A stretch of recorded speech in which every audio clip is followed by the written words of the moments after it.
There's a lot of people here right now, but there aren't any trucks and no overnight setup. And I'm trying to figure out if I can actually stay here tonight. I just decided to stop here at this little rest area. It's small, but interesting. I'm out here at Prairie City. So I wanted to try something different. Instead of the big rest areas, just a small town local one. And see what it actually feels like. It's not state run, just a small primitive setup. One light, a camera by the bathroom, and this big bison right over there. That's about it. I'm going to go across the street so I can get fuel at the fuel stop. And then I want to check on the rules to this rest area. I really want to stay here because I'm feeling so tired, but I don't see any rules posted.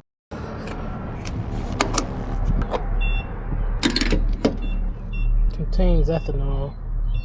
I don't know if I can have ethanol. Are they out of fuel? I don't know if I can put fuel with ethanol in my vehicle. Boy, this is terrible. Oh my goodness, I can't get fuel here. I can't even figure this out right now. That's how tired I am. I'm trying to press the unleaded button for the 87 on the black side, but I cannot get it to engage. I'm very tired, and for whatever reason, I'm not noticing how to actually use the pump. So I went inside to get help with the pump. Well, it turns out each fuel has its own handle.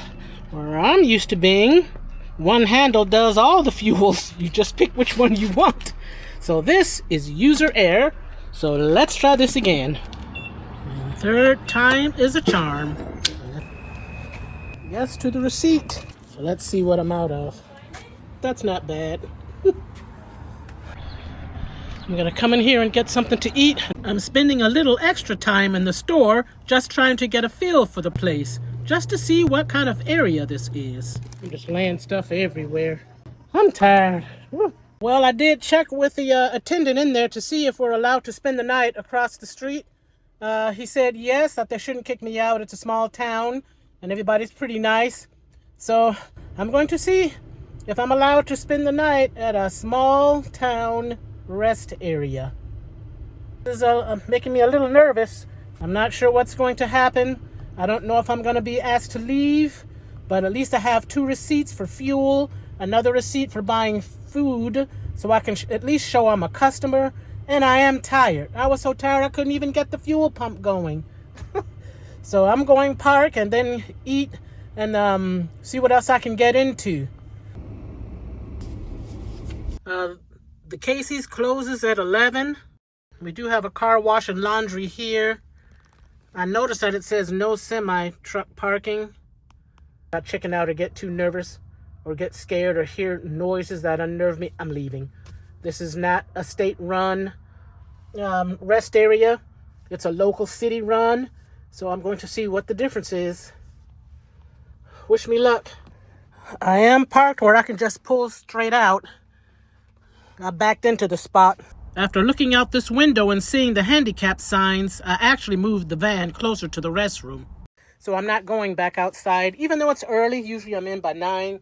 I need to be in a lot more early just because there's no camera for the parking lots.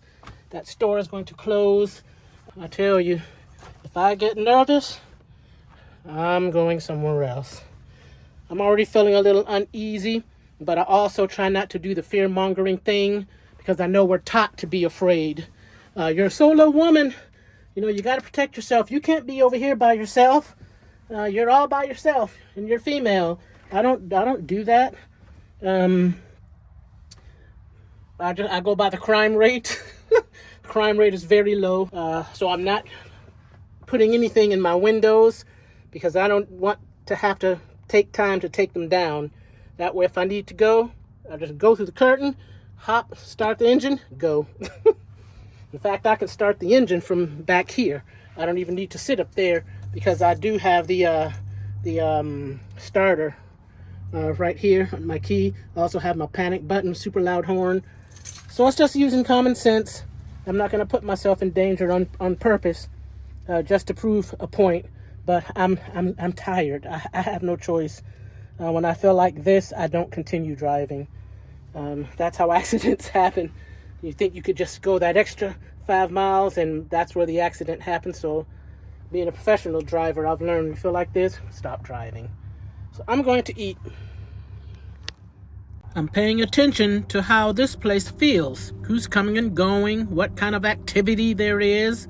And right now it feels okay. There's a little movement at first, but not so much now as it gets later. It's starting to get quiet. No trucks, no semi-parking, no real lighting. And once the store closes, that's it. No staff, no eyes. It's not remote.